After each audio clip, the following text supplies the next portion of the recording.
Subscribe and share my channel Sudarsana. శ్రీమాత్రే నమః. శ్రీ గురుభ్యో నమః. శ్రీమద్దేవి భాగవతము 11వ స్కందము. కామ్యసిద్ధి ఉపద్రవ శాంతి కొరకు గాయత్రీ మంత్ర వివిధ ప్రయోగములు. నారదుడు అడుగుతున్నాడు, నారాయణ మహర్షి, మహానుభావ, కరుణానిధి, ఇప్పుడు మీరు గాయత్రి శాంతి ప్రయోగములను సంక్షిప్తముగా నాకు వివరించండి. భగవంతుడగు నారాయణుడు చెప్తున్నాడు, బ్రహ్మ నుండి ప్రకటితుడవైన నారద, నీవు మిక్కిలి గోప్య విషయమును అడిగితివి. దుష్టునకు గాని లోభికి కానీ ఈ విషయమును స్పష్టముగా తెలుపరాదు. ఇప్పుడు శాంతి పద్ధతులను తెలిపెదను వినుము. పాల సమిధలతో 1000 గాయత్రులను జపించి ద్విజుడు హవనము చేయవలెను. శమీవృక్ష సమిధులై ఉండవలెను. దీనివలన భౌతిక రోగములు నశించును, గ్రహశాంతి జరుగును. సకల భూత రోగశాంతికి పాలలో తడిసిన పాలుగల వృక్షము అనగా మర్రి సమిధలతో గాని ముక్కలతో గాని హవనము చేయవలెను. జపహోమముల తరువాత దోసిలియందు నీటిని ఉంచుకొని సూర్యభగవానునకు తర్పణమివ్వవలెను. దీనివలన శాంతి అగును. మోకాలి లోతు నీటియందు గాయత్రిని జపించిన పురుషుడు సకల దోషముల నుండి ముక్తుడగును.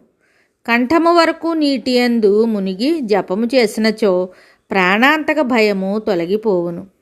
అన్ని విధములైన శాంతికి నీటియందు మునిగి జపము చేయవలనని చెప్పబడినది.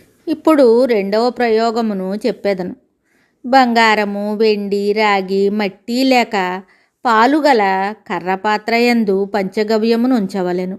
మండుచున్న అగ్నియందు పాలవృక్ష సమిధులతో 1000 గాయత్రీ మంత్రములను ఉచ్చరించి హవనము చేయవలెను. ఈ కార్యమును నెమ్మదిగా సంపన్నము చేయవలెను. ప్రతి ఆహుతి చేయునప్పుడు మంత్రమును పఠించి పాత్రయందుంచిన పంచగవ్యముతో సమిధలను తాకునట్లు చేసి హవనము చేయవలెను. ఇట్లు 1000 సార్లు చేయవలెను. హవనము తరువాత 1000 సార్లు గాయత్రీ మంత్రమును చదివి పాత్రయందు మిగిలిన పంచగవ్యమును అభిమంత్రించవలెను. తదుపరి మంత్రమును స్మరించుచు కుశల ద్వారా ఆ పంచగవ్యముతో అచ్చటి స్థలమును ప్రోక్షణము చేయవలెను. దీని తరువాత అచ్చటనే బలినొసగుచు ఇష్టదైవమును ధ్యానించవలెను.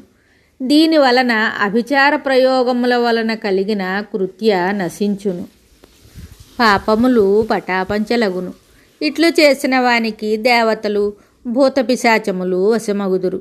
గృహములు, గ్రామములు, పురములు, రాష్ట్రములు కూడా అతని అధీనమున ఉండును.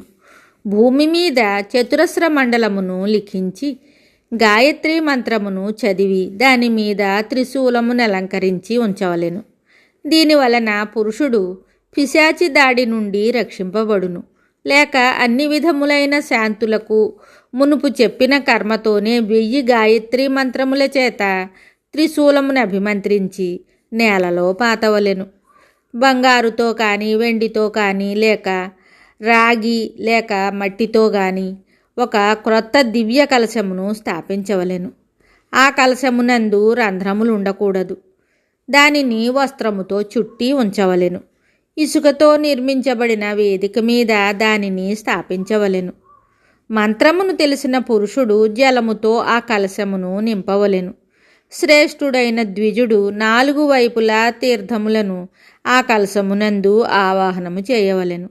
దానిలో యాలకులు, చందనము, కర్పూరము, జాజికాయలు, పాటలి, మల్లికలు, మారేడు దళములు, విష్ణుకాంత, సహదేవి, ధాన్యము, యవలు, తిలలు, మినుములు, పాల చెట్టు, మర్రి చెట్టు, కోమలములైన మర్రి ఆకులను ఆ కలశములో ఉంచవలెను. ఆ కలశమునందు 27 కుశలతో చేసిన కూర్చెను ఉంచవలెను.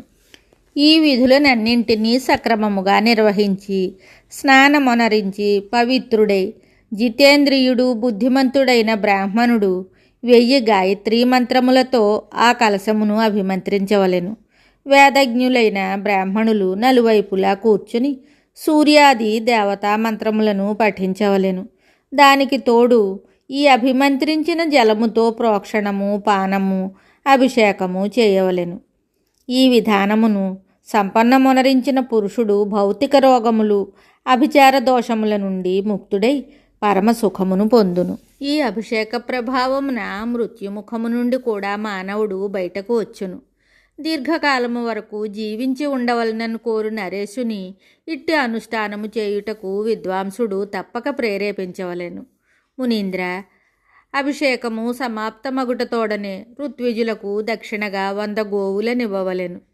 ఋత్వికులు సంతోషపడునంత దక్షిణనివ్వవలెను, లేక తన శక్తికి అనుగుణముగా దక్షిణనివ్వవచ్చును.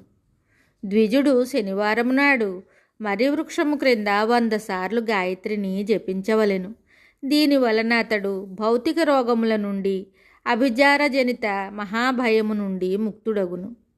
మిగతా కథ తరువాయి భాగంలో తెలుసుకుందాము. శుభం. Subscribe and share my channel Sudarsana.